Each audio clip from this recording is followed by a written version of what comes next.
The Greedy Crocodile's Lesson. Welcome back. It's time for another story from Tales by Moonlight. Long ago, in the heart of Africa, there flowed a mighty river. Its waters were wide and deep, filled with shining silver fish, croaking frogs, and fluttering birds that skimmed its surface.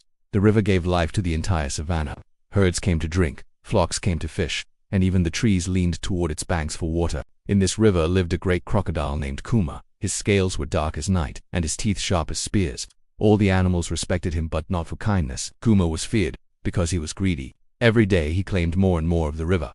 When the herons came to fish, Kuma snapped at them. When the hippos tried to cool their backs in the water, Kuma chased them away. Even the tiny turtles, who only wanted to sun themselves on the rocks, were met with his growl.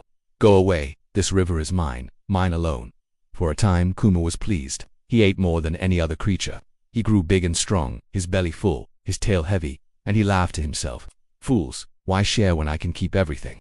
But greed, like a shadow, always follows. As weeks passed, the river grew strangely quiet. The herons stopped coming. The turtles found other streams. The hippos left for distant lakes. Even the fish, frightened by the silence, swam far downstream. Soon there was no splashing, no croaking, no laughter on the riverbank. Before we continue with the story, please love, like and subscribe. Turn your notification for more wonderful story like this. Thanks. At first, Kuma enjoyed the peace. At last, no one to bother me, he thought. But soon, his belly began to ache. He opened his mouth wide for fish, but the waters were empty. He searched the banks for food, but there was nothing. Days turned into weeks, and Kuma, once mighty, grew weak and thin. One burning afternoon, too tired to swim, Kuma dragged himself onto the hot sand of the riverbank. His eyes were sunken, his ribs showed, and for the first time in his life, he felt powerless. As he lay there, a small tortoise climbed slowly up beside him. The tortoise had seen everything. He shook his head and said, "Crocodile, do you see what your greed has done? You thought keeping everything would make you rich, but look around. Your river is empty, your belly is hollow, and you are alone. A river without life is only mud and sorrow." Kuma closed his eyes. For the first time he felt shame.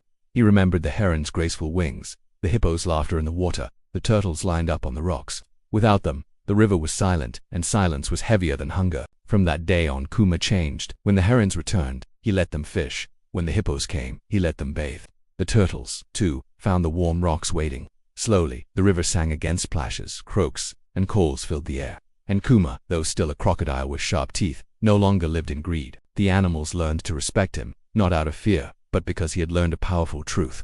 Life is richest when it is shared, and greed always leads to emptiness.